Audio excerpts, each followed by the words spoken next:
Dear students, today we are talk on fertilization in vivo and in vitro, post-fertilization events till blastocyst formation and embryo transfer technique. Introduction. The fertilization process is the meeting of the sperm of the male and the egg of the female during sexual intercourse. It is a vital process which occurs in humans and animals to ensure the continuation of life on the planet. Through the fertilization process, a new life is formed in the egg with characteristics much like the parents. After a certain period of development, the new organism is born. In vivo fertilization. In humans, the fertilization process most often occurs when sexual intercourse takes place during a woman's fertile or ovulation period. A fertile woman is usually ovulates on about the 14th day of her menstrual cycle. Day before the woman ovulates, her cervix secretes mucus which allows sperm to travel faster toward the uterus and into the fallopian tubes. During ovulation, a mature egg is released by the ovary to the fallopian tube. For about 12 to 24 hours, the mature egg is ready to be fertilized. Sperms released inside the vagina travel towards the uterus to the fallopian tube to seek out the egg. Hundreds of thousands of sperm may be released during ejaculation, but only one gets to penetrate the egg and start the fertilization process. Sperms are capable of staying alive for 48 to 72 hours inside the female reproductive tract and can fertilize the egg as soon as the ovulation takes place. When sperms and egg meets, a zygote is formed. The zygote then undergoes cell division and becomes an embryo. Within 5 to 7 days, the embryo is implanted in the uterus. After implantation, the embryo will undergo many stages of development, which are completed within about 9 months inside the womb.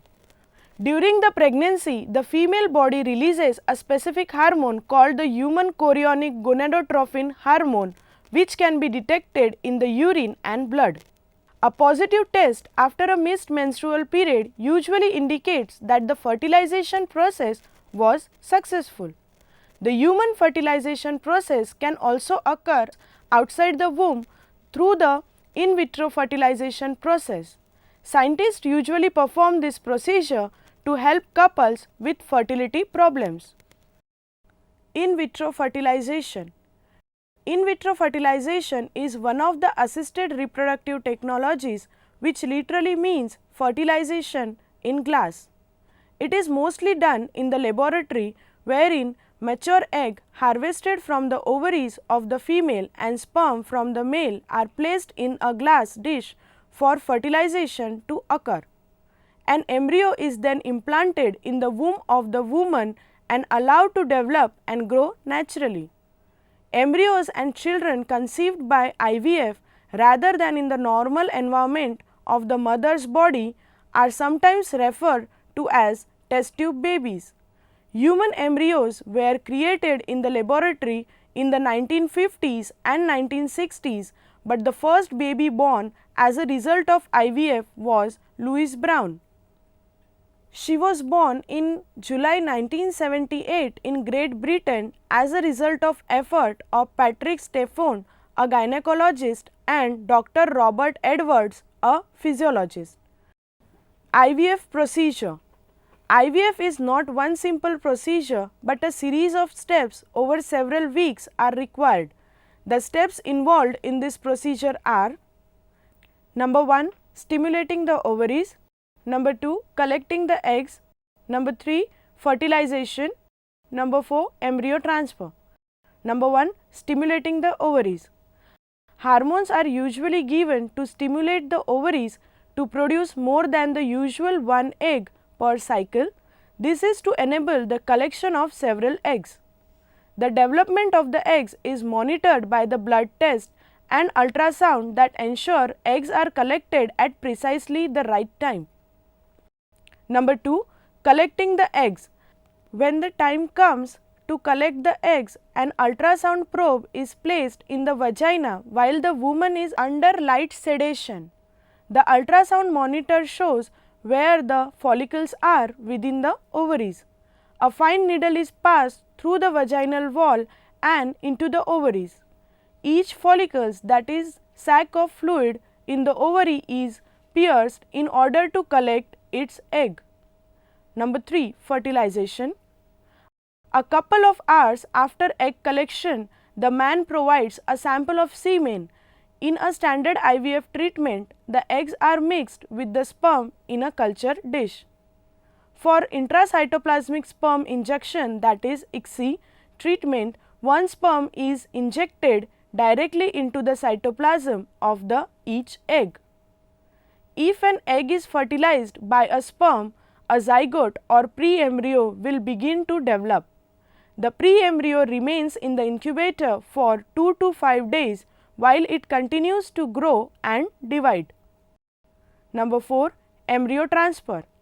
Once the embryos are grown to a predetermined size, one or two will be transferred back to the woman's uterus at the appropriate time in her menstrual cycle. This procedure involves passing a very fine plastic tube, that is catheter, through the cervix and into the uterine cavity under ultrasound guidance. Embryo transfer is very similar to a Pap test, is generally painless and usually involve no anesthesia. Only 1 or 2 embryos are transferred at a time. 2 weeks after the transfer, blood is taken and tested to determine if the woman is pregnant. Reasons for using IVF. Originally, IVF was promoted as a means of helping childless, infertile couples to have a baby. This is still one of the main reasons why people use IVF. Sometimes, a woman undergoing medical treatment that causes infertility as a side effect may have her eggs collected and stored so that she can have IVF later on. Others may postpone childbearing till their late 30s or 40s when women become less fertile, relying on IVF as a backup. Following earlier surgical sterilization, some women wish to resume childbearing, perhaps with a new partner. Other reasons put forward for IVF include avoiding the birth of a disabled baby when the couple know they are carriers of a genetic condition, and providing a baby as a transplant donor, for example of bone marrow, for an older brother or sister. IVF is a stepping stone to developing techniques for cloning and genetic manipulation. Presently, embryos made by cloning or other genetic manipulation techniques must be destroyed, but the law may be revived in future. Risk and side effects of IVF.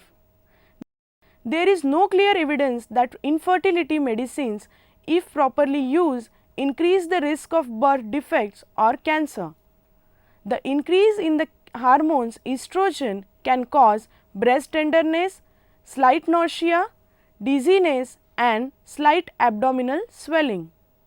Occasionally, too many follicles develop and the levels of the hormone estrogen rise too high, causing a condition called ovarian hyperstimulation syndrome. This is an unpleasant experience which may include marked abdominal swelling, nausea, vomiting and diarrhea, lower abdominal pain and shortness of breath. Ovarian hyperstimulation syndrome is rarely severe enough to require hospitalization. There is also a theoretical risk of damaging other organs or causing infection or bleeding with the collection needle. Post-fertilization events. Post-fertilization events refer to all the events of sexual reproduction taking place after fertilization, whether in vivo or in vitro, that is, after the formation of zygote. The major event taking place in this stage is embryogenesis, that is, development of the embryo. Following fusion of the fertilizing sperm with the oocyte, the sperm head is incorporated into the egg cytoplasm. the nuclear envelope of the sperm disappears and the chromatin rapidly loosens from its tightly packed state in a process called decondensation. Chromatin from both the sperm and eggs are so encapsulated in a nuclear membrane forming pronuclei. Each pronucleus contains a haploid genome. They migrate together, their membranes break down and the two genomes condense into chromosomes, thereby reconstituting a diploid organism. Cleavage and blastocyst formation. The product of fertilization is a one-celled embryo with a diploid complementary of chromosomes. Over the next few days, the mammalian embryo undergoes a series of cell divisions, ultimately leading to the formation of a hollow sphere of cells known as blastocyst.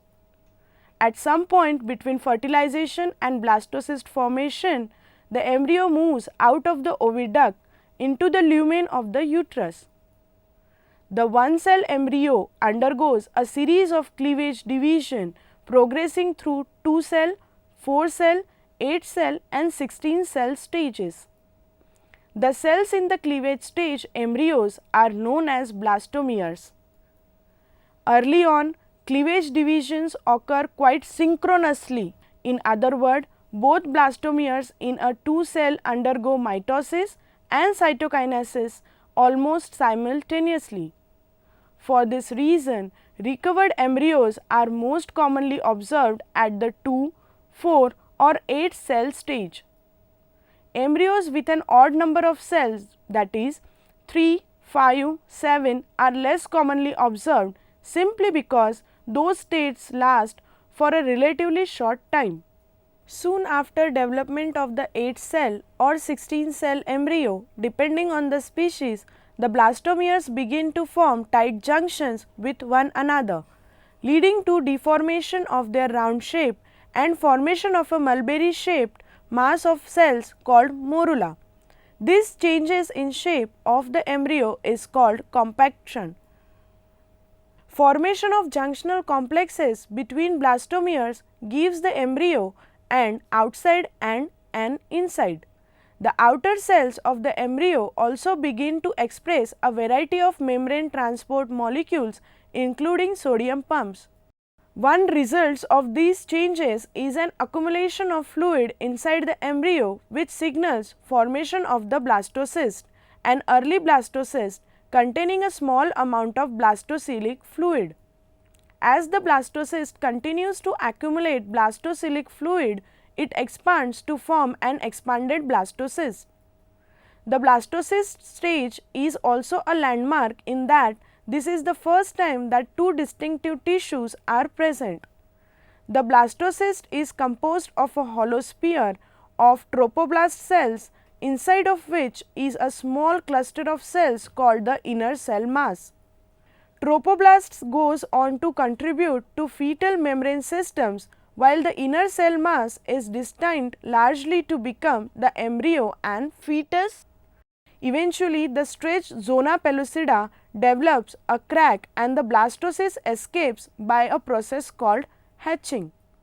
This leaves an empty zona pellucida and hatched blastocyst lying in the lumen of the uterus. Depending on the species, the blastocyst then undergoes implantation or elongates rapidly to fill the uterine lumen. Embryo transfer technique. Embryo transfer refers to a step in the process of assisted reproduction in which embryos are placed in the uterus of a female for successfully attach itself to the wall of the womb with the intent to establish a pregnancy. Depending on the situation, between 1 and 3 of the best qualities embryos are selected and then transferred to the woman's womb. This technique, which is often used in connection with in vitro fertilization, may be used in humans or in animals, in which situations the goals may vary. Procedure. The embryo transfer procedure starts by placing a speculum in the vagina to visualize the cervix, which is cleansed with saline solution or culture media. a soft transfer catheter is loaded with the embryos and handed to the clinician after confirmation of the patient identity. The catheter is inserted through the cervical canal and advanced into the uterine cavity. There is good and consistent evidence of benefit in ultrasound guidance, that is, making an abdominal ultrasound to ensure correct placement, which is 1 or 2 cm from the uterine fundus. There is evidence of a significant increase in clinical pregnancy using ultrasound guidance compared with only clinical touch. Anesthesia is generally not required. Single embryo transfer in particular required accuracy and precision in placement within the uterine cavity. The optimal target for embryo placement, known as the maximal implantation potential point, is identified using 3D or 4D ultrasound. However, there is limited evidence that supports deposition of embryos in the mid portion of the uterus.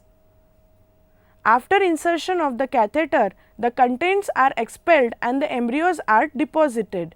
Limited evidence supports making trial transfer before performing the procedure with embryos.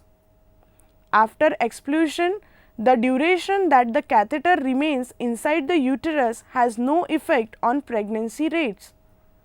Limited evidence suggests avoiding negative pressure from the catheter after expulsion. After withdrawal, the catheter is handed to the embryologist who inspects it for retained embryos. In the process of zygote intrafallopian transfer, eggs are removed from the woman, fertilized and then placed in the woman's fallopian tube rather than the uterus. Factors that may affect the success of embryo transfer: the presence or absence of blood on the catheter, flushing of the cervical canal to remove the mucus, microbiological factors in the cervix and bacterial contamination of the catheter, retention of embryos in the catheter, position of the air medium content in the catheter, the ease of the procedure, the embryo transfer catheter type, the position of embryo insertion in the uterus, the experience of the physician, the value of resting after embryo transfer. At the end, to conclude, this lesson described in vivo fertilization and in vitro fertilization. It is further followed by a note on reasons for using IVF and risk and side effects of IVF. Further, the lesson explored post-fertilization events. It also covered embryo transfer technique and factors that may affect the success of embryo transfer. Thus, in this manner, complete IVF process including events, techniques and effects has been studied. Thank you.